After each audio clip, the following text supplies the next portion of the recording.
Assalamualaikum warahmatullahi wabarakatuh. Halo, apa kabar semuanya? Sudah siap belajar hari ini?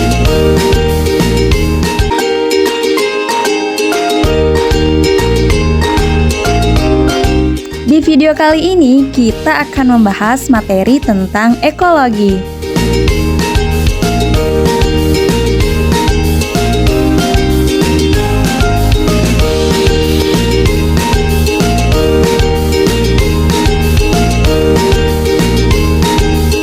Simak terus videonya ya.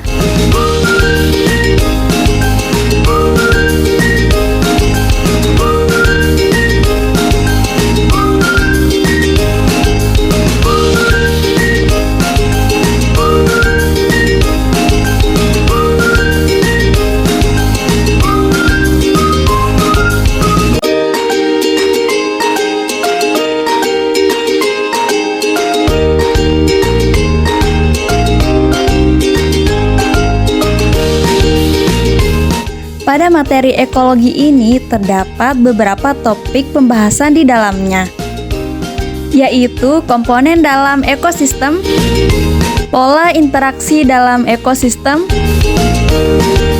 macam ekosistem, dan suksesi.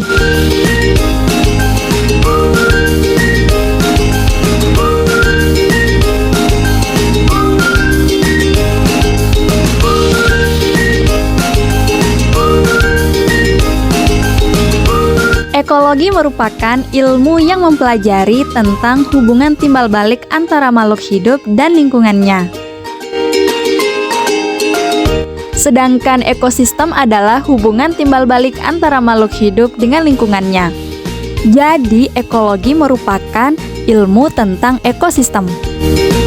Selain itu, ada juga beberapa satuan dalam ekosistem, yaitu habitat, populasi, dan komunitas.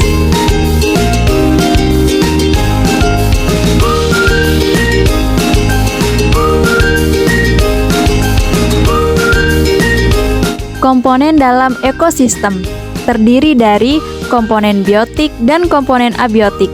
Komponen biotik adalah komponen hidup di alam meliputi semua makhluk hidup seperti tumbuhan, hewan, dan manusia. Sedangkan komponen abiotik adalah seluruh benda yang tidak hidup, seperti sinar matahari, tanah, kelembapan, air, udara, dan suhu.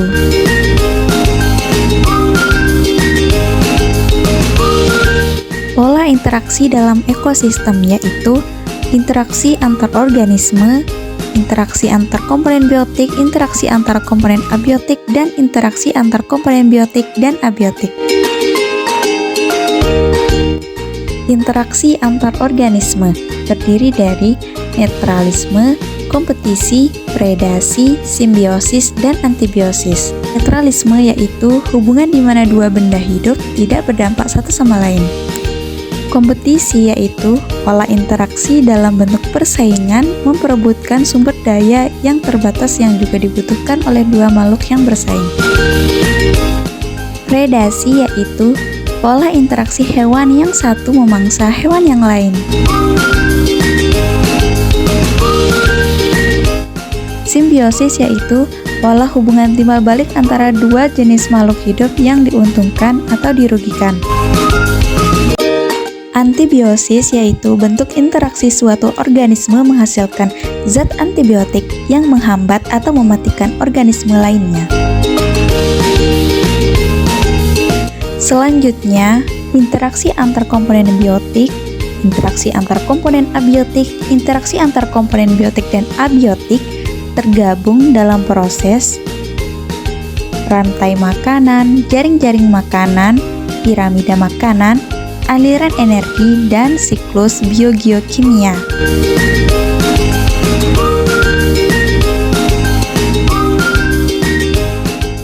Rantai makanan. Rantai makanan adalah peristiwa memakan dan dimakan sederetan organisme dengan urutan tertentu.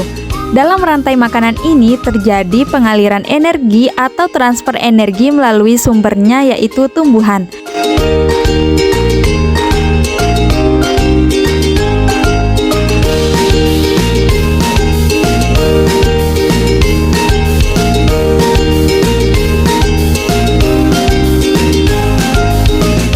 Jaring-jaring makanan. Jaring-jaring makanan adalah kumpulan dari beberapa rantai makanan yang kompleks. Jaring makanan dapat terbentuk karena setiap organisme memiliki lebih dari satu mangsa dan satu predator. Semakin rumit rantai makanan, semakin seimbang ekosistemnya. Hilangnya satu spesies dalam ekosistem dapat segera digantikan dengan munculnya spesies baru yang menjaga stabilitas rantai makanan. Pada gambar ini, di mana tumbuhan adalah produsen, konsumen 1 ada belalang, ulat, dan tikus, konsumen 2 ada ayam, katak, dan ular, konsumen 3 yaitu elang.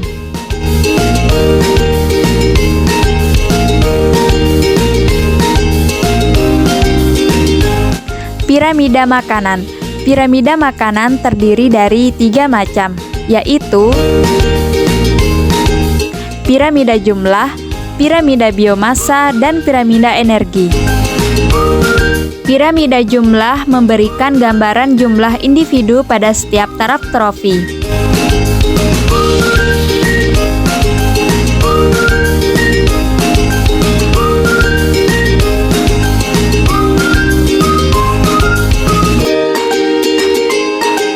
Piramida biomassa.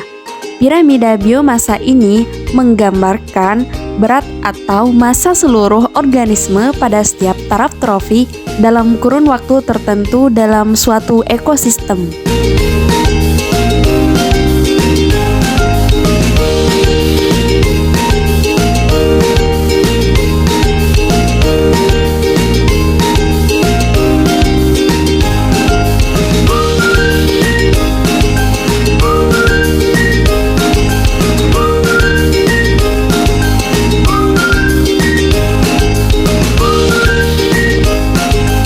Piramida energi.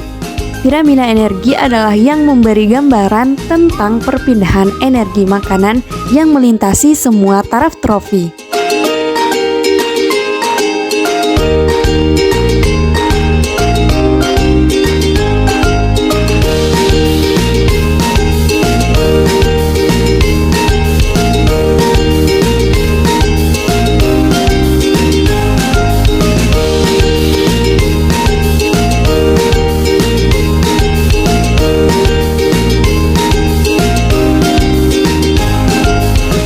Selanjutnya, siklus biogeokimia. Siklus nitrogen. Siklus nitrogen yang berlangsung di alam bertujuan untuk mengubah nitrogen dari suatu bentuk ke bentuk kimia lain yang melibatkan serangkaian proses kimia yang dilakukan oleh mikroba, baik untuk menghasilkan energi atau menumpuk nitrogen dalam bentuk yang dibutuhkan untuk pertumbuhan. Siklus karbon. Karbon dioksida di udara berasal dari respirasi makhluk hidup, pembakaran batu bara, dan asap pabrik. Kemudian dimanfaatkan oleh tumbuhan untuk berfotosintesis dan menghasilkan oksigen yang nantinya akan digunakan oleh manusia dan hewan untuk berespirasi. Lalu hewan dan tumbuhan mati dan membentuk batu bara sehingga menambah kadar karbon dioksida di udara. Siklus fosfor. Di alam, fosfor terdapat dalam 2 bentuk, yaitu senyawa fosfat organik, yaitu tumbuhan dan hewan, dan senyawa fosfat anorganik, yaitu air dan tanah. Lalu, fosfat organik mati, kemudian diuraikan oleh dekomposer menjadi fosfat anorganik, dan fosfat anorganik ini kemudian diserap oleh akar tumbuhan lagi.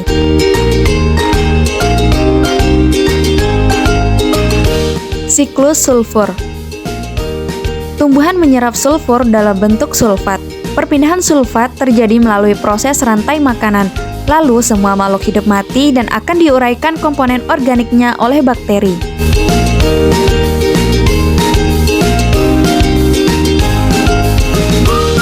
Siklus air. Air yang ada di permukaan bumi menguap karena adanya panas sinar matahari. Kemudian uap itu bergerak mengalami pemadatan dan membentuk awan. Lalu awan-awan saling bertemu dan membesar. Kemudian suhu yang dingin membentuk awan menjadi butiran es dan air turun sebagai hujan dan mengalir ke sumber-sumber permukaan bumi.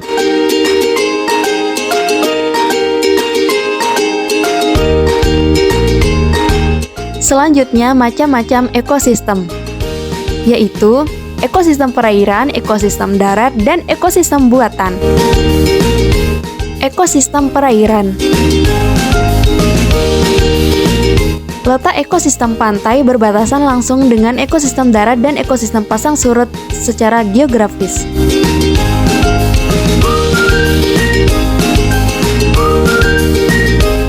Ekosistem darat. Ekosistem darat adalah ekosistem yang lingkungan fisiknya adalah bumi.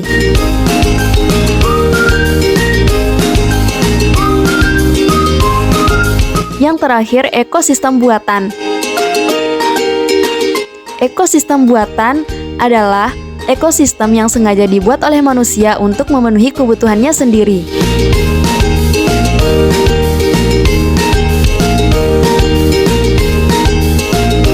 Topik pembahasan yang terakhir adalah suksesi. Macam-macam suksesi, ada suksesi primer dan suksesi sekunder. Suksesi primer adalah formasi suatu komunitas baru pada suatu daerah yang diawali oleh suatu daerah yang gundul atau kosong. Contoh suksesi di Gunung Krakatau 1883. Sedangkan suksesi sekunder terjadi jika gangguan terhadap suatu komunitas tidak merusak total komunitas tersebut, sehingga masih terdapat kehidupan seperti sebelumnya. Contoh pembukaan areal hutan. Agar keseimbangan ekosistem tetap terjaga, kita sebagai salah satu komponennya wajib menjaga ekosistem agar tetap lestari dan tidak rusak. Sekian dari saya, thank you semuanya. Wassalamualaikum warahmatullahi wabarakatuh.